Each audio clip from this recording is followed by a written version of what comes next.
Okay, now let's get into the subscribers tab and mainly managing subscribers. So when you click on manage subscribers, it's going to come up with two options, either creating your sign up form, which we've already done, or you can add subscribers the manual way. And all it's going to do when you click on this is come right here. It's going to ask you, do you want to manually add them or do you want to import them? Again, if you click import, it's going to take you over here, and then from there you're going to add subscribers and import 10 at a time.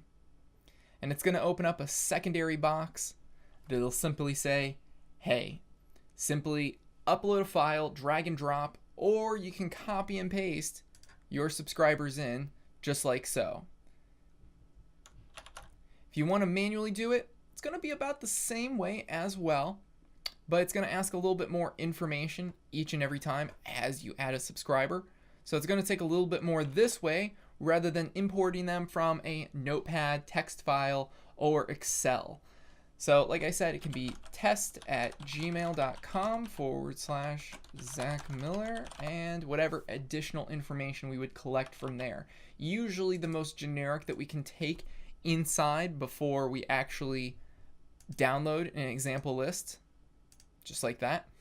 We're going to only be able to collect the data that we naturally ask for. So that's name and email. So we're going to then click next. We'll import that in. That's the email.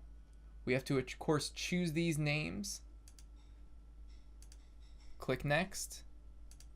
How did they get here? We, of course, need to tell someone. If you say, I purchased this list, where did you purchase it from? It's not usually a good thing. That usually is a breaking spam laws unless these people have signed up and said, I want you to sell my email, which isn't often done. They provided me my information in person. So for here, I'm just going to say they signed up via zach-miller.com. Are you bringing it in from another email provider? So if you already have been contacting this person from another email provider, do let them know so that way they can understand how people subscribe and unsubscribe when they're imported in such a way. Should we send your legacy follow-up series to these subscribers?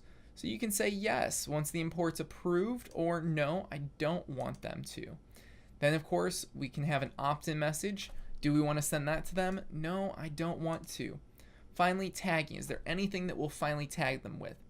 If nothing at all, maybe we would say they joined example list, and that's what it is. That's a good tag for them. So we'll finish the import. Then of course it'll get approved from Aweber because they like to verify and check that a lot of these emails that are getting imported aren't honeypots. They haven't had high unsubscribe or spam rates or have been noticed as being sold, because they have all these databases that kind of check with each other on how healthy your list is when you import it naturally ahead of time. If it's too toxic, they won't let it in, and that's probably because you bought the list, it's not yours, or it's had a lot of spam or honeypots.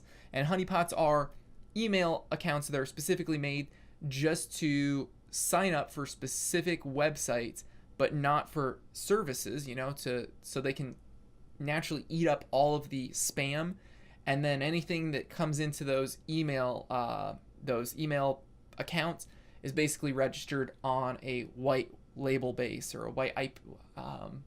Trying to think of exactly what it's called outside of Connectix, but it's this database that basically collects and says, here's who the spammers are, don't accept people from this IP address or this email address, or that they're sending, about this or that or these messages. And it's a really bad thing to end up happening. So you don't want that to happen. But they'll check on your behalf that a lot of your subscribers are not triggering that issue. So that way when you're imported, you're only getting your good subscribers, and you'll get approved pretty quickly, usually in about a few hours to sometimes a day.